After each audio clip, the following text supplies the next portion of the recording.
Hi, and welcome to Taking You from a Crap to a Kick-Ass Coach. Today we've got Geoff Ketterer. He's the founder, CEO, managing director, whatever title you want to give him, of Rev Boost Recruitment. Now we've got Geoff on because he talks about sales, but not in a sales way. And this season is about getting new coaches out there to increase your selling capacity and get you falling in love with selling. Geoff and I talk about all kinds of weird and wonderful things. We go down a few rabbit holes on this one. He's a great guy. He lives in a beautiful part of the world in Cornwall in the UK. So sit back, relax, and get your listening gear around this one. See you soon. Bye.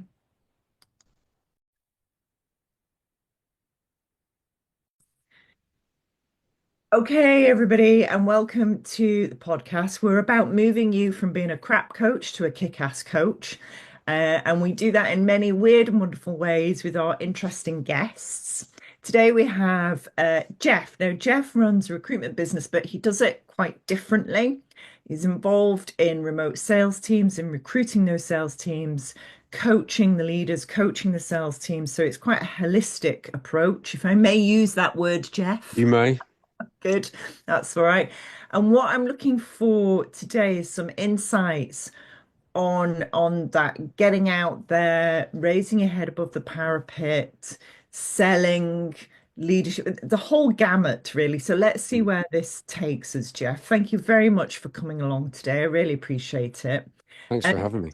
good. You introduce your business and how it started. Let's start with that piece so people get put you in context. Sure. Just before I do that, Yeah. I do want to say thanks for having me on. I Great. listened to a few episodes of your show, and I genuinely think what you're doing here needs some acknowledgement. So I know it's not easy. I know running podcasts and running businesses and stuff like that isn't easy. It takes a ton of hard work. So very honored to be a part of it. And then last thing, just before I jump in, is for everybody listening, I want them all to do me and you a huge favor and go and leave a 5-star rating on whatever platform you're on.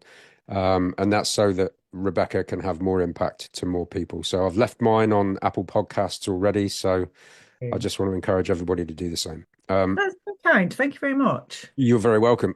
So essentially, yeah, I'm the founder of Rev Boost Recruitment. We find, train, and maintain remote sales teams for established businesses. Um, how and why I got into it is a bit of a tale, but I'll do my best to condense it into something that's uh, digestible. I noticed that there were several issues with recruitment with people that run remote teams because running a remote team is very different to running an in-house team. It is. Although there are similarities, obviously, but there's a lot of nuance to it as well. Um, and from the business owner's perspective, there was a lot of frustration with paying exorbitant fees, first and foremost, and having very short windows of execution, meaning, okay, you've got a 45-day window. That's great. But if your rep then leaves after 46 days, okay, well, sorry, nothing we can do about that. You got to pay again if you want another recruit. So that was a problem for the teams that I spoke to. And then for the salespeople, the issue was that they would find themselves enrolled in a business selling for an entrepreneur or a CEO or a founder who didn't really understand the nuance of running a team, how to get the most from that team, how to be a good leader, how to, do all the things that enable people to run successful teams without the constant churn and burn and all that kind of stuff. So the reason Rev Boost came about was because of frustrations in the marketplace from both sides. And that's why we started. Which is great. People think they're born with leadership skills. You're not. Some people are, Yeah. but not many. Yep. And you have to be taught them. For And sure. so many businesses just assume that because you've been promoted to a manager or leader or whatever, you're just going to learn by osmosis or magically those skills will appear overnight. Yeah. And they just don't, do they? And you'll see this time and time again that great salespeople are promoted to manage teams, and that's the last thing they should be doing. Yeah. It's a different skill set. Just because you Totally. can sell really well, it doesn't mean that you can lead a team. Yeah. No, it really doesn't. And often the people who've not performed well in sales probably will make the best team leaders. Hmm. and yet they don't get promoted because everything's measured by your sales targets. Yeah. So how this is the first thing. How do you help businesses get their head around that piece? Because it is a mind shift. Yeah. So yeah, we will run an accelerator Okay, specifically for sales leadership. So that's one of the things that we do. right. And that accelerator is designed to give people the ground level fundamental skill set of being able to lead a team. There's some, like with anything, there are some basic fundamentals that make up the 80/20 of everything that we do. And yes, there's a lot of nuance to being a good leader and stuff like that. But really, the 80/20 of it is that it comes down to a few core fundamentals. So if we can help people establish those few core fundamentals, and they can be things like your cadence, how you run a one-to-one, how you run a team meeting, all of that kind of stuff. And everybody always goes, I know how to run a team meeting. Okay, yeah, anybody can run a team meeting. The point is, can you run a team meeting that is effective, that gets the team bought in, that helps them perform, that reduces your stress, reduces their stress, and at the same time generates revenue? Because that's really the crux of why anybody has a one-to-one or a team meeting, is that we're looking to improve performance. So that's the way we do it.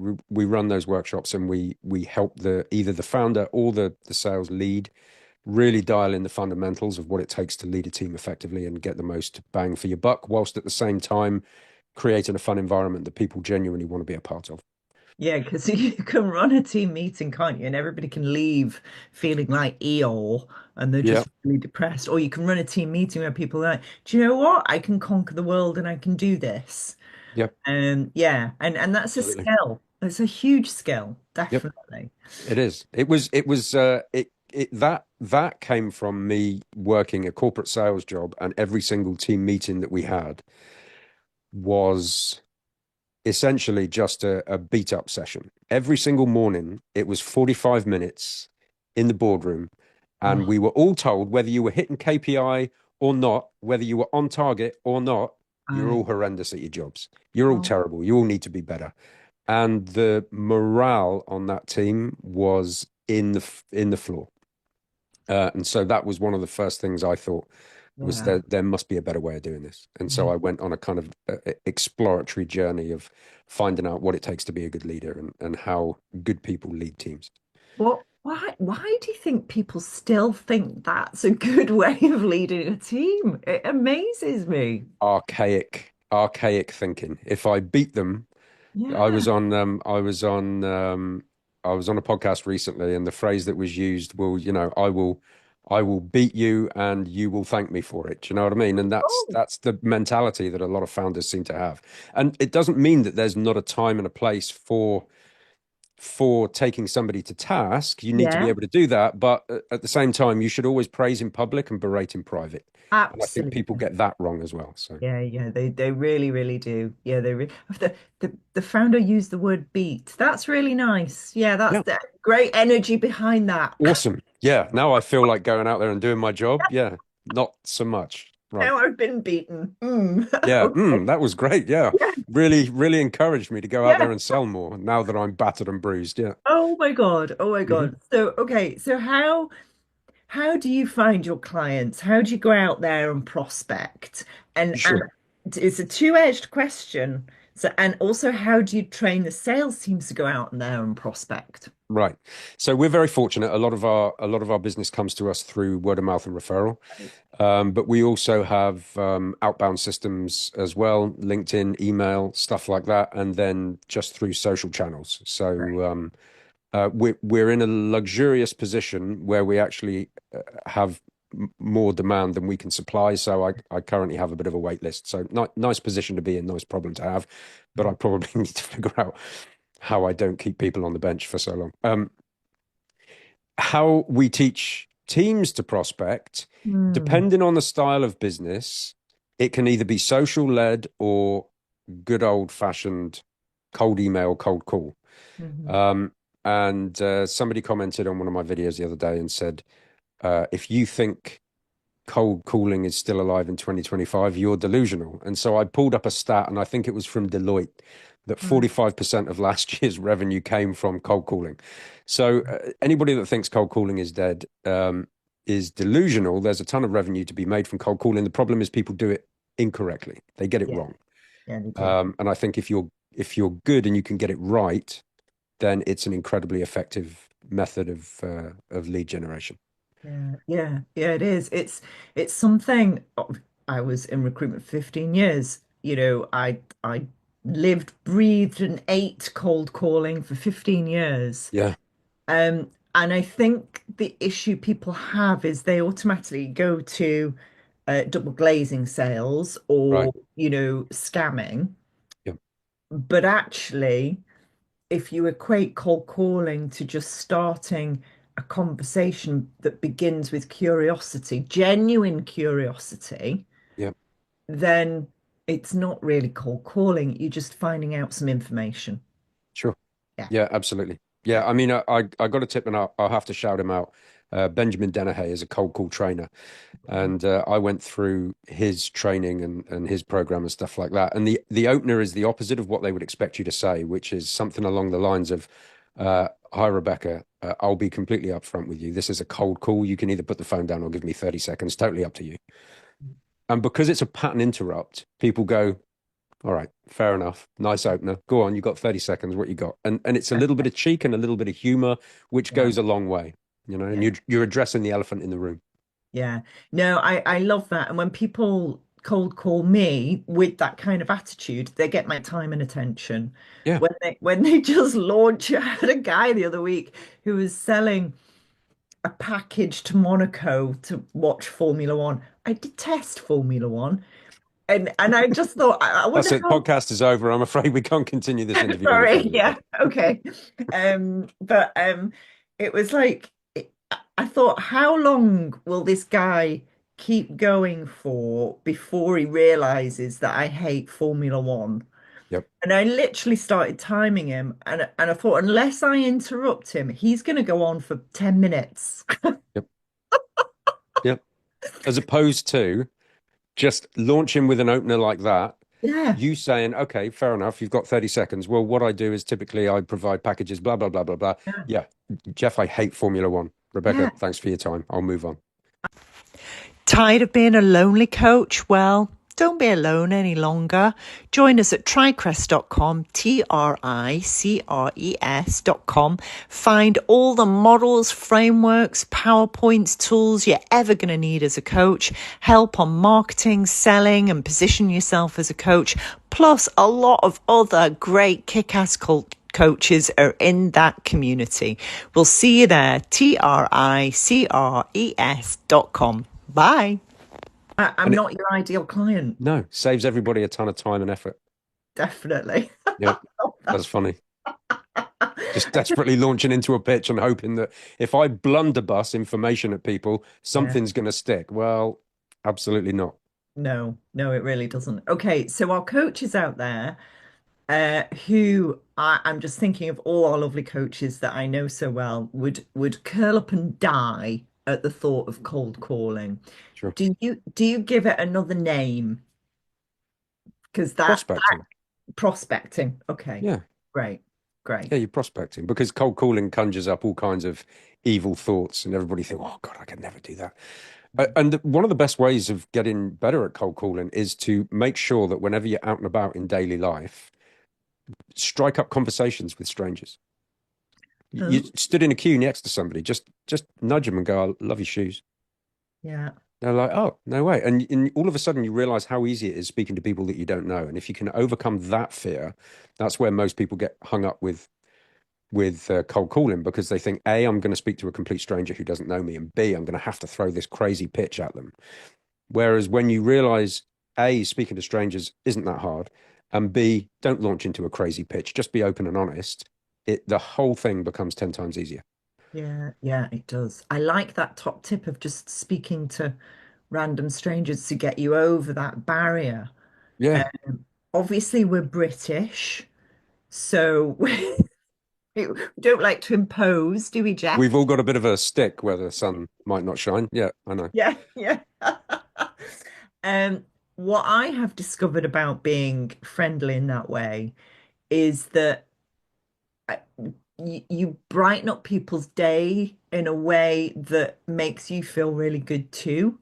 Yeah, I absolutely. particularly enjoy it with people who are serving me in coffee shops, perhaps the bigger chains rather than the independent ones, who aren't necessarily overjoyed with their lives at that point in time. And I make it my mission to put a smile on their face Yeah, just to brighten their day. And I yeah, make it some of them are really determined not to be happy or smile at all. And I'm just overly pleasant to them until even a little crack here, I'm like, yay! yeah. It's a pattern interrupt, isn't it? Yeah, It's like anything in sales. It's like the yeah, cold calling. If you can pattern interrupt them, they can probably count on the fingers of one hand how many times in a week somebody says, "You having a good day?" yeah, yeah, So yeah, if you are that person, you can make a huge impact, a huge change. yeah, you really can.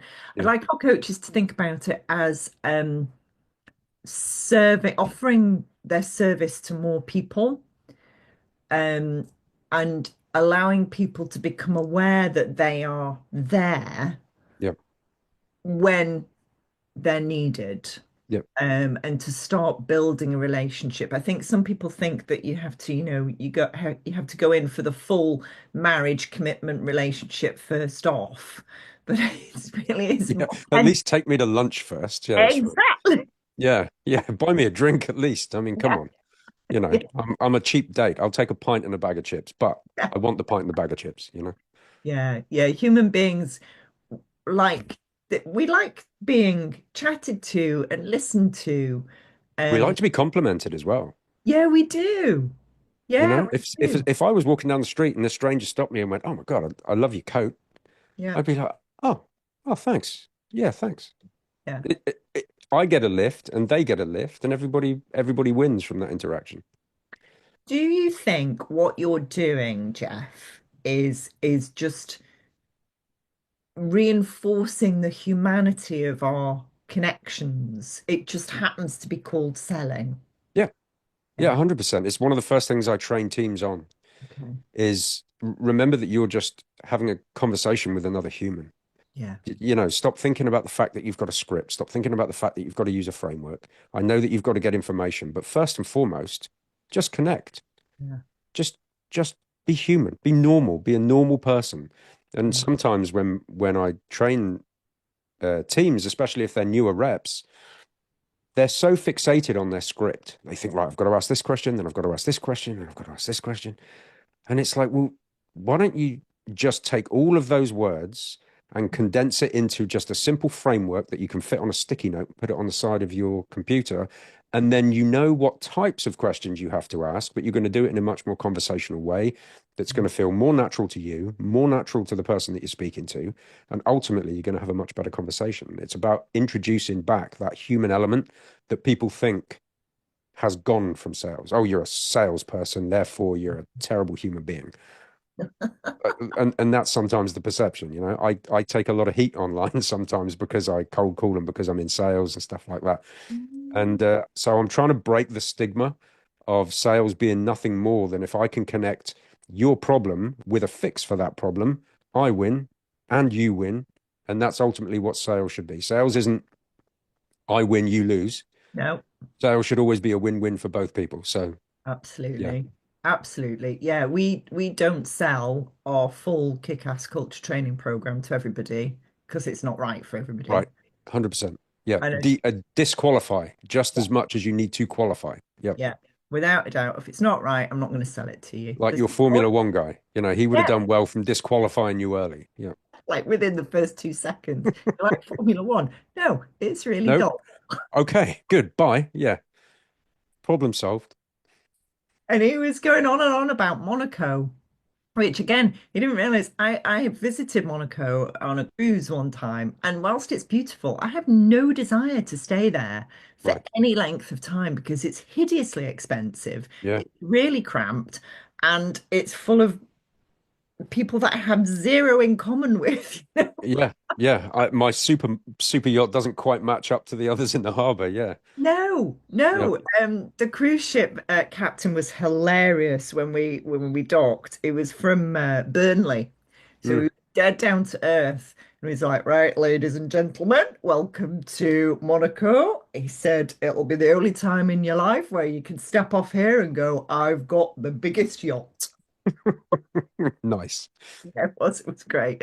nice. Oh dear. Okay, so I'm really curious to know because the business coach in me, Geoff, is gone back to that question about how you move more people off the bench and supply your services. So my coaching is like, oh, tell me more about that.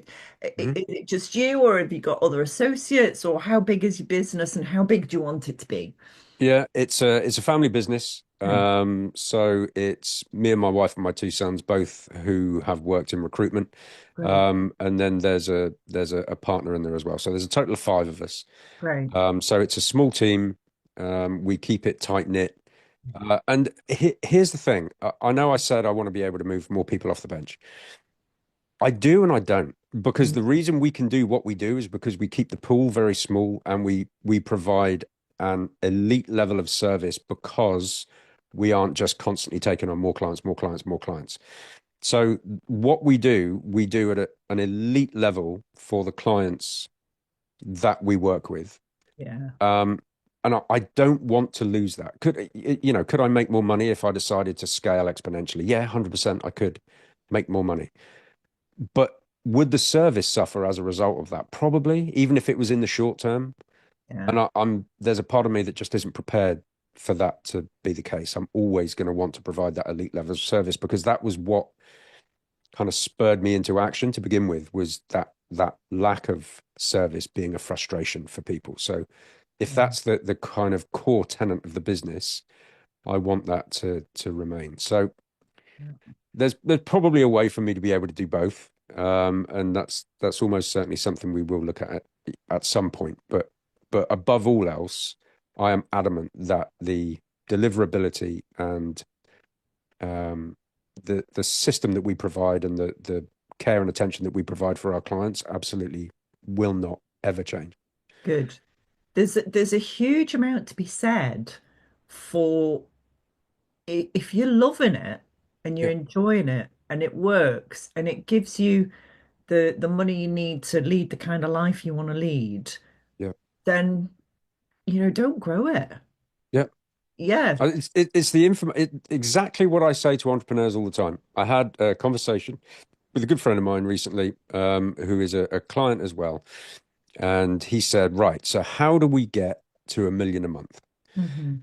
Doing really well, doing like 500K a month at the moment. So absolutely killing it. Wants to double. And my first question was, why do you want to get to 1 million a month? Yeah. Yeah. And he sat there and he thought and he went, uh, I don't know. Yeah. I'm not sure. I said, so, okay, before we go down this rabbit hole, ask yourself, A, if that's your goal, and if it Yeah. is your goal, why that's your goal, Yeah. and just understand that the complexity from going to 0 to 500K is a whole different ball of wax than it is going from 500 to 1 million.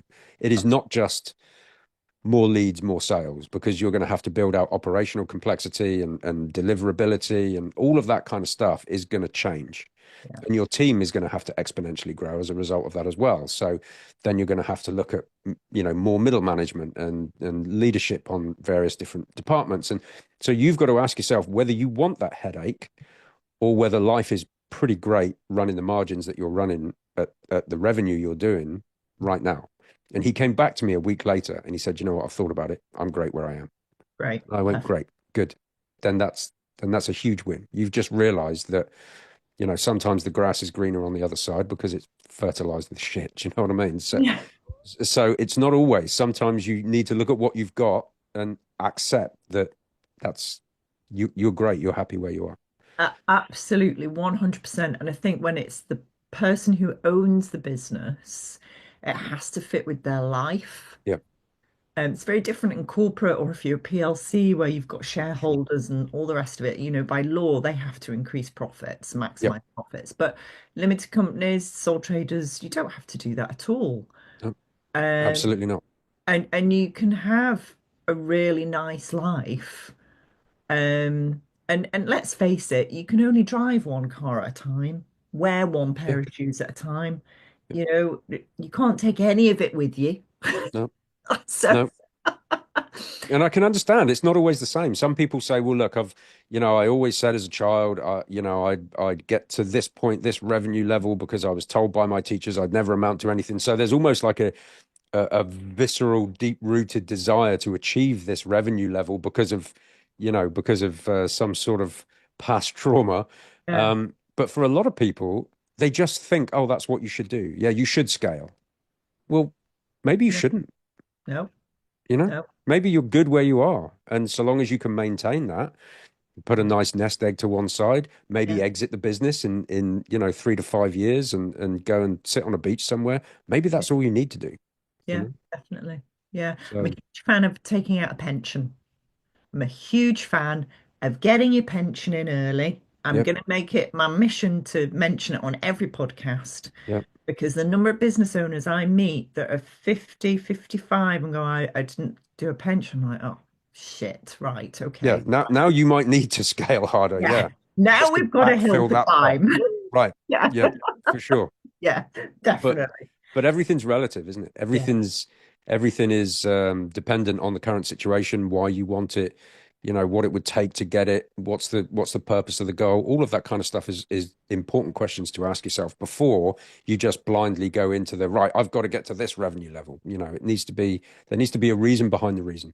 Yeah, yeah, there really does. There really does. So your work, yes, on the surface is about remote sales teams and leadership and selling.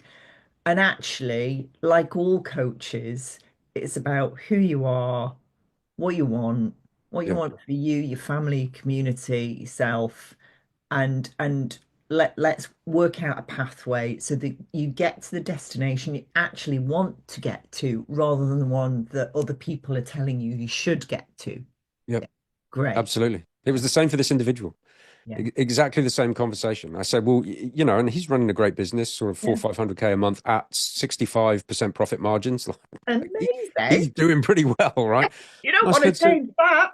it's like, dude, they don't reserve Xboxes for uber wealthy people. Like you can't have well, maybe you can have a gold-plated Xbox. I don't know. But you can already drive what you want. You can go where Yeah. you want. You can holiday where you want. Yeah. Like it's life isn't going to change much between Yeah. 500,000, but what is going to change is the complexity and the headaches and all of the things. And he Yeah. came back and said, "Yeah, you're right. I don't want that. I just want to. I'm super happy where I am."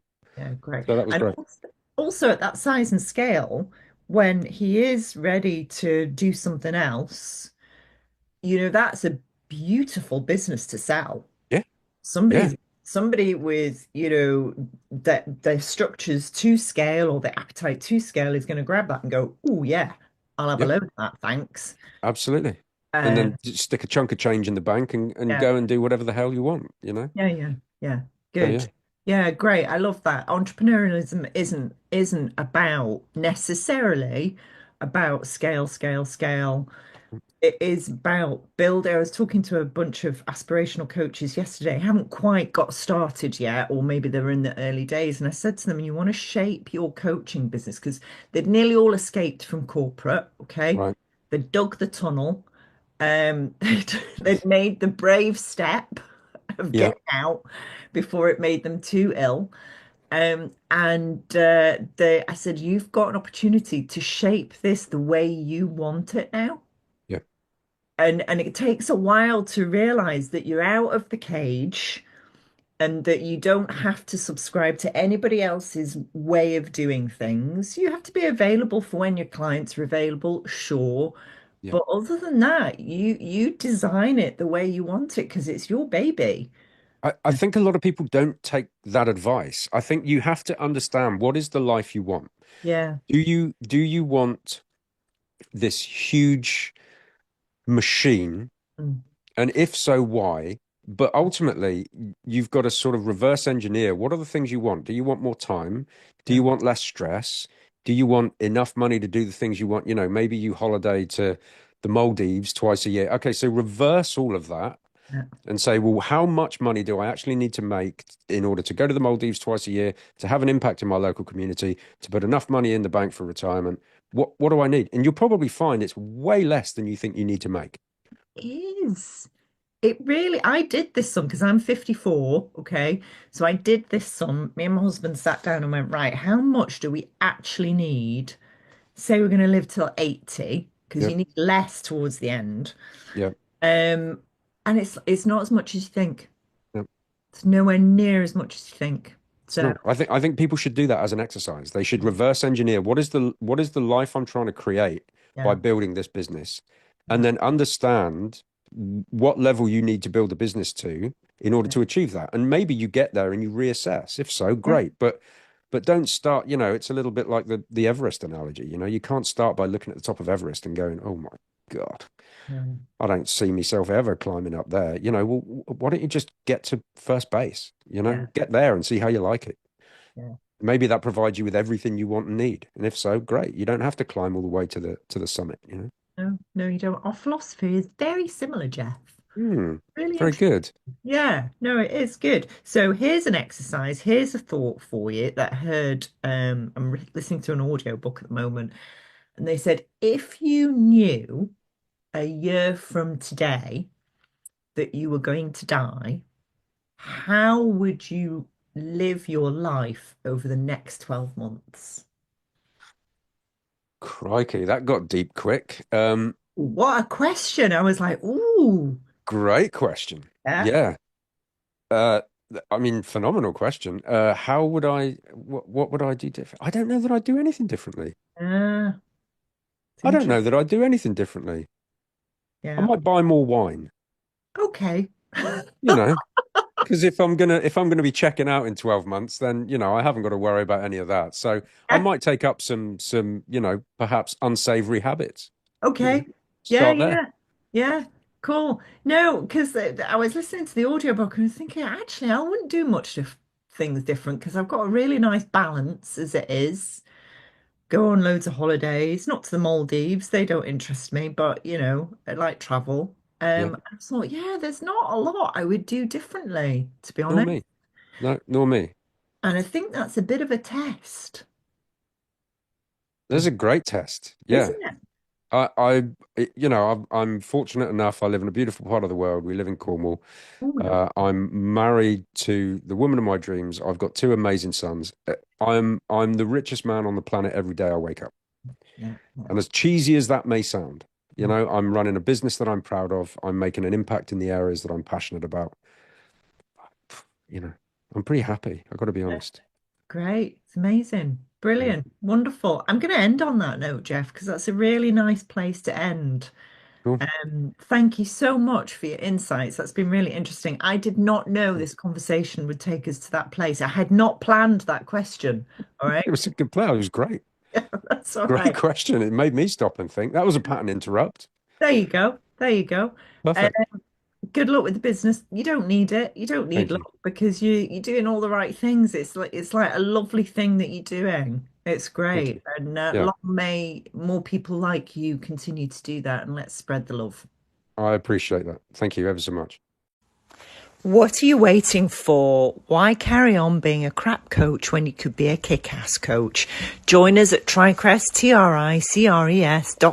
and find out more.